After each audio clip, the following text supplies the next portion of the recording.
What's up, YouTube? So are you looking to possibly change your career path and enter the IT field? What about cybersecurity? Well, today I did an interview with someone that did just that. They changed their career field, they changed their path, and entered the IT field. And we covered a lot of strategies she used and tips and tricks. So stay tuned, because that interview is coming up.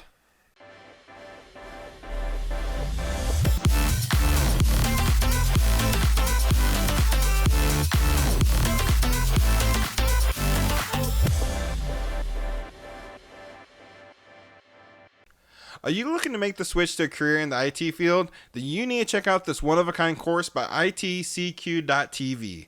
In this course, you will learn about what tech skills, soft skills, and other requirements to land an entry-level IT job role. Throughout this course, you'll also be introduced to pro tips that will help you throughout your journey. Everyone teaches you how to get a certification, but no one shows you the steps to land your first job in the IT field until now. Check it out with the link in the description below. What's up, everyone, and thank you for tuning in to IT Career Skills. Today we have a very special guest. We have Alli, who is here to talk to us about her journey into the IT realm and her path in cybersecurity. So Alli, why don't you take a minute and introduce yourself? Yeah, I'm Alli. I've been officially in the tech industry for about 4 months now. Total, if we're counting the unprofessional time where I'm just doing it on my own, I've been in it basically since I could type. Awesome. So kind of tell me what your path was to your current position you have. Sure, it's kind of scattered. Basically, I started off thinking that I wanted to do criminal justice because that's something that I grew up really passionate about. I went to school actually here in Bend, which is where we are, and I pursued the criminal justice degree up until I had my first programming class, where I realized I really liked computers. And I've always liked computers, but being able to open them up and make them do what you want to do was something completely different. And then that drove me to video games. Nice. And I had always been playing video games, but now that I knew how to program, I thought, could I make games? So then I made games, and that was super fun. But then I started learning about hacking, and I started learning about ethical hacking and cybersecurity, and it kind of blended the love of computers and the criminal justice side of things together so that I could really find that's what I wanted to do. So from there, I took my time to learn and study for the Security Plus, which was a task in itself. And then I got certified with that and decided to pursue that line of thought and applied for my first IT job with no experience besides what I do in my spare time, and I got it. Awesome. So did you have your Security Plus at the time you applied for your position? Yes, I had secured it, and the day that I got security certified, I applied for jobs. Nice. So if you don't mind kind of going into what you actually do right now. Sure. Yeah, so I'm considered an information systems specialist 3 because I work for the state, so they are very specific with their job roles and what level you are within those job roles. So I mainly work for a division within workers' compensation, and I help the entire workers' compensation division with their electronics, all of their devices, mobile devices. So we have auditors who go out and audit different companies to make sure that they have insurance and stuff like that, and that requires a plethora of devices, mobile, we call them MiFis, and tablets, as well as their computers, headsets, anything that gets them out the door and getting their job done. So we support all of that. Nice. Do you have any particular tools like you used when you studied for your Security Plus? Yes, I have a list which I can provide for you. Yeah. I've been compiling for a while. But my big ones were Professor Messer, which I think everyone. If you haven't checked out Professor Messer, it's a great free resource. He puts out A+, Net Plus, and Security Plus videos, and he keeps them all up to date as well. Yeah, he does monthly study groups, and we'll make sure and put Alli's list of resources she used down in the description below if you guys want to go check it out. So certainly, yeah. Professor Messer was huge. I did CBT Nuggets.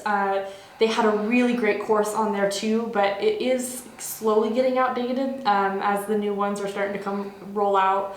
As well, I am a book hoarder, so I have probably 5 or 6 books just for Security Plus. And again, that'll be on the list. Awesome. But those are what I used. Awesome. So do you recommend for people out there just starting to study to use multiple resources, or if just find one that works? Like, what's your feedback out there? I could not have done it without multiple resources. It depends on the kind of learner you are. I'm one of those people who I latch on to something and I want to know everything there is about that one thing. Yeah. But I think specifically with the way CompTIA does their exams, you can't just use one resource. Right. You will not get enough if you use one resource. But the good news is there's so many free resources out there that you can take and use to your advantage. Right. Yeah, I mean, I'm kind of the same way. I'm a visual and a hands-on learner. So when I studied for my A+, I was solely using CBT nuggets, which is amazing, don't get me wrong. I love CBT nuggets. And then right before I was getting ready to take my exam, I started diving in. I found out about Professor Messer about that time and started diving into a couple other options. And I was like, wait a minute, I don't know any of this stuff. Mm-hmm. And I think that's why it's so important you diversify, either if it's online studying in a book, or I wouldn't just limit itself to one vendor when you're studying. And not just yes, people learn from, there's visual learners and hands-on learners, but also listening to people talk about it, listening to people who are in the field talk about it, or looking at diagrams and stuff like that. You really should, because the reality of it is, if you're wanting to work in this industry, you need to have all the realm of ways of learning. Right. to really understand the information you're going through. One thing I wish I would have done when I was doing the Security Plus is I never looked at any logs. I hadn't had any experience doing that, other than debugging logs. I never experienced Windows logs or Linux logs. So when I got to that part on the exam, I was like, this is an area I have never covered. Right. And I just never thought that it was something I should have done. Right. And then going into finding other resources later, they cover it right here. I should have known to. Right. Anyway, it's just the hindsight is always 20/20. But so I guess while we're talking about education and resources used to learn, are you currently still studying to advance your education? Mm-hmm. Really in IT you have to always be studying, but what are you doing now to further yourself in your career path? Sure. Yeah. A lot. So much. Yeah. I'm kind of in this obsessive stage where I'm just do all the things, but specifically I'm eventually wanting to continue my education and get much more degrees focused in cybersecurity, because that is where I find my passions at. In the meantime, I'm learning more about ethical hacking. Specifically, my target right now is bug bounties, because it just strikes my fancy. Yeah. Something about thinking you're going to be the Boba Fett of bug bounties. Yeah, can you describe that for people who don't know what that is? Sure, yeah. So bug bounties, kind of in the simplest way, is finding vulnerabilities within a company's website or product that they have, finding vulnerabilities and reporting it to them ethically. So there's people who find these vulnerabilities and use it for their own gain, and then there's the white hat hackers, the bug bounty hunters that find them, report them, and then you get your bounty in return. So it's kind of still for your personal gain, but at the same time you're bettering the internet. Absolutely, yeah. It's kind of a common goal out there. You entered the field, like you said, you had your Security Plus, but you really had no prior work experience. How difficult was it for you to land that first position? Everyone's situations is different. I was fortunate, I was already working for the state, so I had state experience, but that doesn't mean anything in IT. Right. Really, I think probably the best story I can use for this is my interview. And I was really nervous because I didn't at the time have professional IT experience. So I was really nervous that they were going to ask me questions and they were going to, be solve this, or what would you do for this? Before going into that, to explain what the job process was like, I applied for the job, and then I got an email saying that they liked me as a candidate and wanted to move me to the next stage. The next stage was me writing out, it was like an essay worth of questions, scenarios, where I had to just tell them how I would handle a scenario and write it clearly. And this included breaking down technical instances that happened and how to explain it to someone who's non-technical. Right. And then from there, we had a video interview where it wasn't like where we're talking now. It was they had questions and you had to answer them on video. So it was super awkward. But then the last one, I was really worried about the last interview. So I made it through all the stages. I had this last interview. It was going to be my first in-person interview where I could actually ask questions.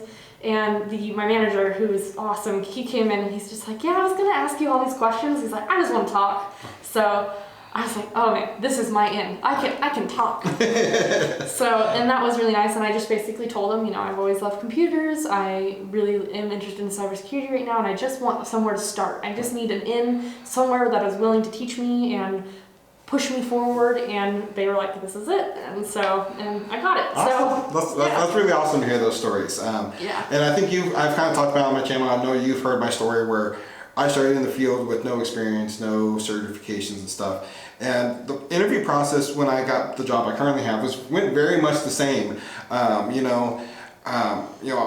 told them, look, I don't know everything. I know a good amount, but I know how to find what I need to find, and I have good communication skills. And that's when the end what really won it over for me. And as I can tell with you, that's probably was a huge contributing factor. Yeah, I mean, I know me, you, and Zach can't stress it enough. Soft skills are so important. It is. I don't want to say it's more important than the actual technical skills, but in a way it is. How you can communicate with your coworkers and the other people that might not understand, but you don't want to talk down to them. You want to communicate where they feel like you care about what the actual problem is and you actually understand. So. And honestly, like it's awesome if you can do the technical stuff, and that's great. But if you can't tell people what that is, if you can't explain to them what's wrong, it's not going to work out. Yeah. Nothing's going to get solved if you can't communicate what's going on. Absolutely, no, that's a huge thing. So, I guess what is your career path moving forward looking like? What did you have like a 10-year plan on where you want to be in your career? Sure. Yeah, I'm always thinking like 5 years ahead. My current path, kind of what I'm choosing to do, I'm going to stay where I'm at for a while and get the couple years of experience with that, because my job also allows me to learn during work hours. That's awesome. And you just can't, there's no replacement for that. I mean, absolutely. A job could pay me more, but the fact that I can use, some of my downtime when things are a little slower to look at the latest activity or, just read the books that I bring and stuff like that, it's invaluable to what I do. Absolutely, and just the more time you have there, you're building that experience, and it'll look better on your resume as well.